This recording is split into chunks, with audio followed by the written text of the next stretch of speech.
Hello दोस्तों, कैसे हैं आप सब। उम्मीद करता हूँ ठीक ही होंगे। एक बार फिर से स्वागत है आपका हमारे यूट्यूब चैनल राज ब्लॉग में। आज हम फिर से आए हैं आप सबके बीच सीटेट एग्ज़ाम को लेकर, सीटेट एग्ज़ाम से पेपर से संबंधित बातों को लेकर। 2021 में जो 23 दिसंबर को जो एग्ज़ाम हुआ था पिछला प्रीवियस ईयर में, तो उसी का क्वेश्चन आंसर हम लेके आए हैं। आज हम करने वाले हैं 23 दिसंबर का सीडीपी पेपर, जिसमें से 30 क्वेश्चन को हम देखेंगे। तो आइए चलते हैं कि इसमें क्या है। तो ये है, आप लोग देख सकते हैं, ये है आपको क्वेश्चन है। ये आपको 23/12/2021। फर्स्ट लैंग्वेज है हिंदी और सेकेंड लैंग्वेज है उर्दू। तो चाइल्ड डेवलपमेंट एंड पेडागोजी यानी कि सीडीपी।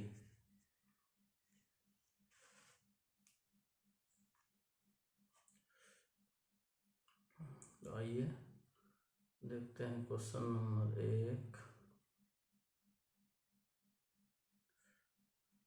यह अवधारणा कि बच्चों को के आचरण को परबलीकरण और दंडों द्वारा परिवर्तित किया जा सकता है, इस विचार पर प्राथमिक रूप से विकास किससे प्रभावित होता है।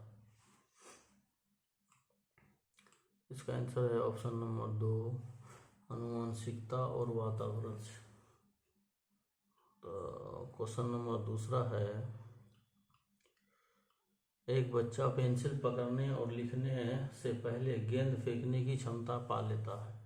यह स्थिति विकास के किस सिद्धांत को दर्शाता है, या किस सिद्धांत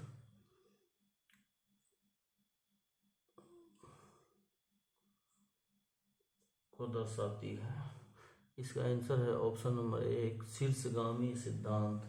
बच्चे का जो विकास होता है सर से लेके पैर तक होता है। पहले वो सर पे, छोटा जो बच्चा होता है पहले उसका सर उसके कंट्रोल में आता है, यानी कि सर जब उसका कंट्रोल हो जाता है फिर धीरे धीरे वो हाथ पैर मारने लगता है, या चलने का कोशिश करता है, या उठने का कोशिश करता है, या बैठने का कोशिश करता है। इसलिए इसका जो बच्चे का जो विकास का सिद्धांत होता है सर से लेकर पैर तक, यानी शीर्षगामी सिद्धांत होता है। क्वेश्चन नंबर 3 है, गत्यात्मक और संज्ञानात्मक विकास डैश होता है। इसका आंसर है ऑप्शन नंबर 4, संपूर्ण जीवन काल के दौरान। क्वेश्चन नंबर 4 है,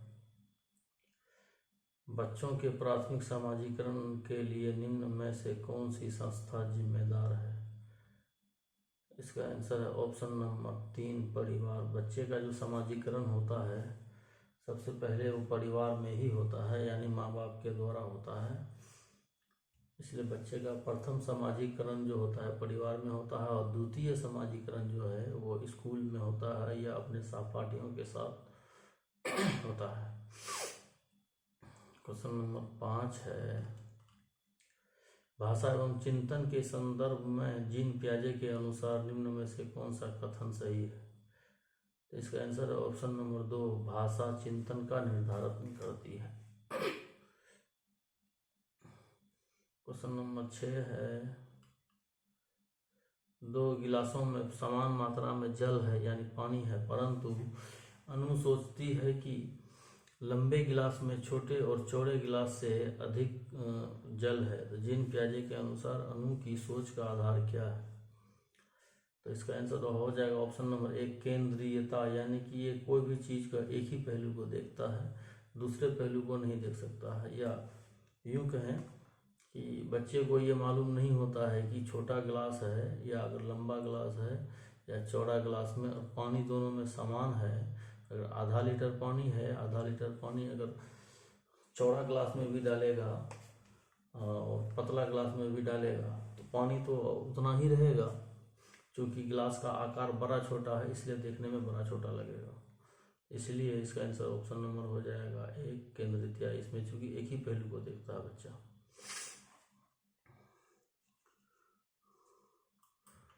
क्वेश्चन नंबर है 7। पियाजे के संज्ञानात्मक विकास सिद्धांत के अनुसार प्रतिवर्तीय यानी किसी क्रिया को उल्टे क्रम में कर पाना किस चरण की उपलब्धि है? तो इसका आंसर हो जाएगा ऑप्शन नंबर 3, मूर्त संक्रियात्मक अवस्था। इस चरण में बच्चा जो है संख्या को उल्टे क्रम में करना भी सीख जाता है। जैसे 1 2 3 4 5 6 7 8 9 10 होता है, तो 10 9 8 7 6 5 4 3 2 1 भी कर सकता है वो। तो आगे देखते हैं क्वेश्चन नंबर 8 में है, एक गणित अध्यापिका उच्चतर कौशलपूर्ण छात्रों को अपने सहपाठियों की सहायता से और मार्गदर्शन करवाती है। वे इस कार्य का गठन का उपयोग करने का प्रयास कर रही है। इसका आंसर हो जाएगा ऑप्शन नंबर 1, लेव वाइगोत्स्की का सामाजिक रचनावाद सिद्धांत। क्वेश्चन नंबर 9 है, लेव वाइगोत्स्की द्वारा दिए गए बच्चों के विकास का सिद्धांत किस पर आधारित है? इसका आंसर है ऑप्शन नंबर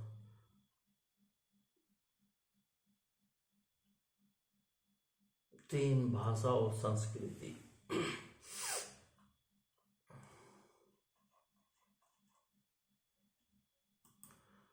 क्वेश्चन नंबर 10 है, जेंडर एक डैश अवधारणा है। तो आप सबको मालूम है जेंडर जो है वो एक सामाजिक अवधारणा है। क्वेश्चन नंबर 11, नीता सभी प्रकार के जानवरों, पौधों, जंतु, धातुओं और खनिजों की पहचान और वर्गीकरण कर सकती है। हार्वर्ड गार्डनर के अनुसार वह कौन सी बुद्धि का प्रदर्शन कर रही है? तो इसका आंसर हो जाएगा ऑप्शन नंबर 2, प्रकृतिवादी। क्वेश्चन नंबर 12 है, कक्षा में वैयक्तिक भिन्नताओं को संभालने हेतु एक प्राथमिक शिक्षिका को निम्न में से क्या करना चाहिए? तो इसका आंसर है ऑप्शन नंबर, आज देखते हैं इसका आंसर है, कक्षा में व्यक्ति भिन्नताओं को संभालते हुए में से क्या करना चाहिए? कक्षा में सबके लिए करे नियम, ये नहीं होगा। प्राथमिक स्तर पर पेपर पेंसिल, ये भी नहीं होगा। सभी के लिए समान, ये भी नहीं होगा। विद्यार्थियों को अधिगम के विविध अवसर प्रदान करने चाहिए। इसका आंसर यह होगा ऑप्शन नंबर 4। क्वेश्चन नंबर 13 है, 8 वर्षीय रोहित को लगता है कि चोरी करना गलत है, क्योंकि चोरी करने से व्यवहार की वजह से दूसरे लोग उसे निष्कासित कर देंगे। लॉरेंस कोहलबर्ग द्वारा दिए गए नैतिक विकास के सिद्धांत के अनुसार वह किस चरण को प्रदर्शित करता है? इसका आंसर हो जाएगा ऑप्शन नंबर 2, दंड और आज्ञाकारिता उन्मुखीकरण। क्वेश्चन नंबर 14 है, बच्चों द्वारा पूरे वर्ष के दौरान किए गए विभिन्न कार्यों का संग्रह जिसका लक्ष्य उसके प्रदर्शन का रिकॉर्ड रखना कहलाता है। इसका आंसर है option number 4, portfolio. Question number 15 है, एक प्रगतिशील स्कूल में दी गई शिक्षा बच्चों को बनाती है। इसका आंसर है ऑप्शन नंबर 1, सक्रिय अन्वेषक। क्वेश्चन नंबर 16 है, प्रवाह, विस्तारीकरण और लचीलापन निम्न में से किसके लक्षण है? इसका आंसर है ऑप्शन नंबर 3, सृजनात्मकता। क्वेश्चन नंबर 17 है, शारीरिक चुनौती अनुभव करने वाले विद्यार्थियों के समावेशन हेतु क्या जरूरी है? इसका आंसर है ऑप्शन नंबर 2 आधारभूत अधिगम्यता। क्वेश्चन नंबर 18 है पठन वैकल्य को निम्न में से किस वर्ग में सम्मिलित किया जाता है? इसका आंसर है ऑप्शन नंबर 1 अधिगम विकारों के बहुक्रम में। क्वेश्चन नंबर 19 है निम्न में से कौन सा समावेशी अध्ययन का सिद्धांत नहीं है? इसका आंसर है ऑप्शन नंबर 2 पृथक्करण और नामीकरण। क्वेश्चन नंबर 20 है कुम्हार समुदाय के संबंधित बच्चे संख्या संरक्षण से पहले द्रव्यमान संरक्षण सीख लेते हैं। तर्क रीजन अधिगम और विकास एक सामाजिक सांस्कृतिक परिप्रेक्ष्य में होता है। सही विकल्प चुनें। इसका आंसर है ऑप्शन नंबर एक ए और आर दोनों सही है और आर सही व्याख्या करता है एक ही। क्वेश्चन नंबर 21 है जब छात्र एक व्यवहार को अवलोकन द्वारा सीखते हैं तो इस प्रक्रिया का प्रथम चरण क्या होता है? इसका आंसर है ऑप्शन नंबर 2 प्रतिमान पर ध्यान केंद्रित करना।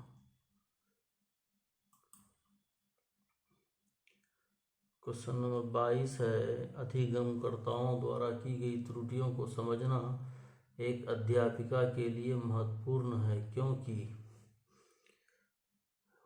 इसका आंसर है ऑप्शन नंबर 2 वह अधिगमकर्ताओं की चिंतन प्रक्रिया को समझ सकती है। ये सही बात है कि कोई भी चीज़ के बारे में बच्चों का जो विचार होता है वो उस चीज़ के बारे में क्या सोचता है और कैसे सोचता है इस चीज़ का पता लग जाता है। अगर वो कोई चीज़ में भी गलती कर रहा है तो उससे उसका माइंड का पता चलता है ये किस तरह से इसके बारे में सोचता है और ये क्या सोच करके ये आंसर दिया।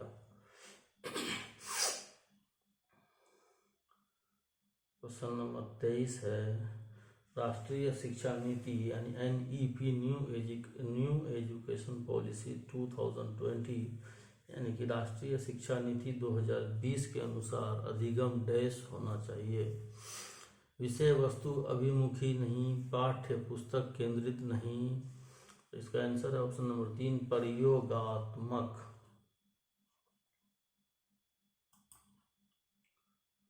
क्वेश्चन नंबर 24 है परीक्षा के शुरू होने से पहले तन्वी गहरे लंबे सांस भरती है। दुश्चिंता से निपटने के लिए वह डैश तकनीक का इस्तेमाल कर रही है। इसका आंसर है ऑप्शन नंबर 2 भाव नियमन। यानी एग्जाम हॉल में जब कोई भी परीक्षार्थी पहुंचता है तो वहां जाने के बाद लोगों का होता क्या है प्रेशर बढ़ जाता है, धड़कन तेज हो जाती है। उससे ये होता है कि जो चीज़ उसको आता है वो भी वो भूल जाता है। तो उसी को कंट्रोल करने के लिए तन्वी जो है गहरे लंबे सांस लेती है और उसे शांत करती है।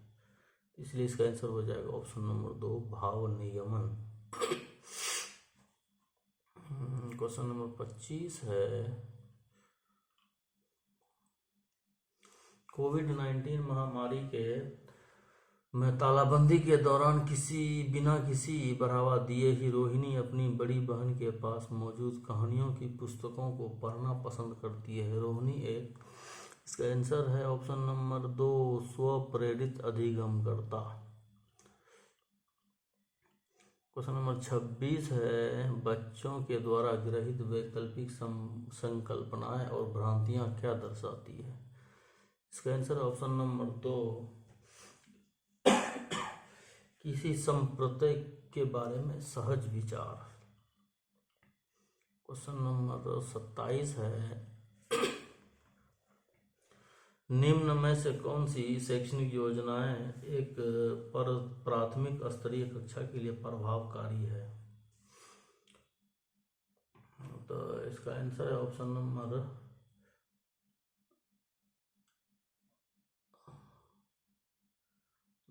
2 नहीं होगा 1 3 4। इसका आंसर ऑप्शन नंबर 2 1 3 और 4।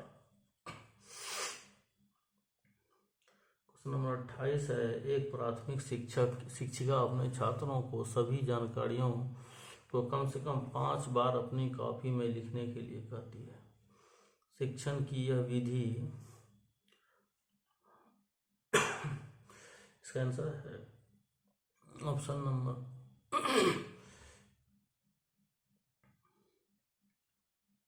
4 प्रभावकारी नहीं है, क्योंकि पूर्वाभ्यास अर्थपूर्ण अधिगम की एक जटिल प्रक्रिया है।